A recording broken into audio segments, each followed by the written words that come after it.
one, go! Kami ang kababaihang inukong ng Diyos, matatag, mahinahon, at puso handang maglingkod. Amen. Sa bawat umaga, bumangon kami na may layunin. Sa bawat gabi, lumuluhod kami na may panalangin. Guro ako sa puso at emosyon. Ako'y naglilingkod ng may dedikasyon. Ina at asawa, tapat sa misyon. Kabataan man dito o doon ay alalayan sa Panginoon. Hindi madali mga pinagdaraanan, subalit ating Diyos ay tunay na may kaparaanan. Sa lahat ng sakit ay may kagalingan, sa lahat ng panalangin, siya'y may kasalingan. Pagpapagaling ang aking patotoo, hindi ako magsasawa na ipahayag ito. Siya ang manggagamot na hindi nagbabago, tapat kahapon, ngayon at sa hinaharap ko. Pangalawang buhay, kanyang ibinigay, kaya ang aking lakas ay sa kanya iaalay. Yes! Sa anumang pagsubok, si Jesus ay kaagapay. Sa aming pamilya, siya ang liwanag at gabay. Mula sa Diyos na buhay, aming kagalingan. Sa banal na dugo ay tunay na may kalayaan. Hindi mahihiya na siya ay pagsigawan. Mabuti si Yahweh, siya ay ating pasalamat. Wow!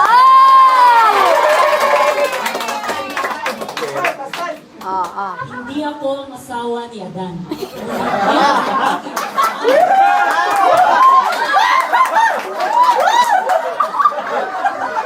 Ay, di ko naka-record ba yan?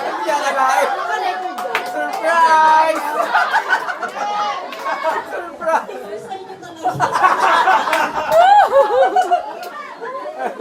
Nang tumulong sa mga kabataan sa lutong dala may kaginawa. Hindi lamang sa tao, kundi pati sa mga hayop, may mainit na puso ang sumasamo.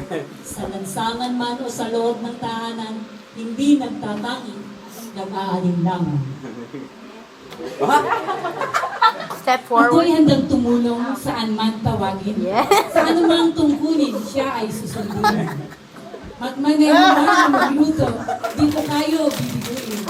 Basta sa paraan, lahat ay gagawin. Ang aking mga palad ay laging bukas. Ang aking sasakyan ay laging merong gas. Ang mga pagpapalang ito ay sa Diyos, nagmula, kaya't sa Kanya'y ibabalik ng may kusat pagtitiwala. Dalawa? Sa bawat nilalang, sa bawat buhay na likha niya, ako'y natutong magmahal sapagkat siya ang nauna. Purihin natin ang Diyos sa kanyang kahabagan na dakila. Tayong mga likha'y kanyang inibig at pinagwalang sala. Amen! Ba? Dati paghanap buhay aking inuuna para sa aking mga anak na sila Lai, Noah at Tuna. Ngayon, ako'y binago na. Pagmulat, ang Diyos ang nais kong mauna. Amen. Hindi madali ang walang katuwang, ngunit pinuno ni Jesus ang lahat ng pagkukulang. Pinagkaloob niya ang lahat ng aming pangangailangan. Kahit kailan, hindi niya kami iiwan. Hindi man. Nakakasawa na may pusong matibay. Nagtatrabaho para sa pamilyang minamahal na tunay. Sa bawat pagunlad, sa bawat pagkambang, Diyos ang aking lakas, gabay at sandigan. Noong nakaraan, sa paghingay nahihirapan, tumingin ako sa Kanya, pag-asay na silayan. Bawat hamon at pagsubok ay Kanyang winakasan. Ngayon ako ay puno ng sigla at kalakasan. Ang Diyos ay tapat sa aming mga trabaho. Kanyang kadakilaan ay hindi nagbabago.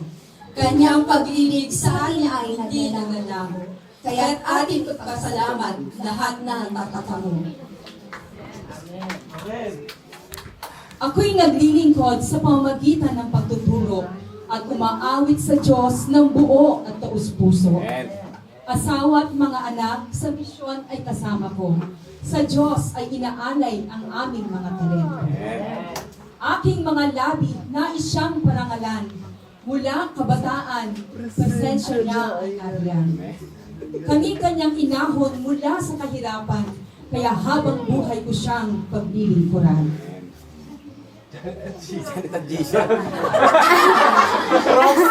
Proxy. Ngunit sa kabila, inang may dalawang nasisiglang anak na lalaki para sa kanila ay magtatrabaho sa gabi. Ngunit sa kabila ng pagod at maging sa bawat hirap, kanyang kapayapaan ay nagsisilbi sa aking yakap. Ano man ang problema, hindi ako matitinag. Pagkat bitbit ko lagi kanyang mga pangako't pahayag. Hindi kita iiwan, anak, iyan ang kanyang sambit. Kaya't sa kanyang mga salita, ako'y patuloy nakaka. Ang aming mga anak ay biyaya ng Panginoon. Sila'y nagbigay sa amin ng kulay at direksyon. Ngunit ang pinakamagandang regalo ng aming nakamtan ay ang anak ng Diyos na naghandog ng kaligtasan. Kami ang kababaihang nagmamahal at naglilingkod at nagdadala ng liwanag. Pinagpala upang maging pagpapala sa aming tahanan, simbahan at komunidad. Kami ang Women's Ministry, isang pilit, isang diwa, isang pananampalataya. Sa Diyos ang lahat ng papuri, karangalan at pagdakila.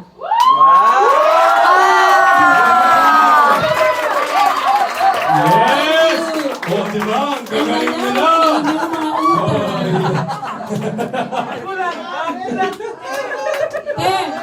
Jeep! Ay, hindi siya. Nasa taas, picture lang tayo.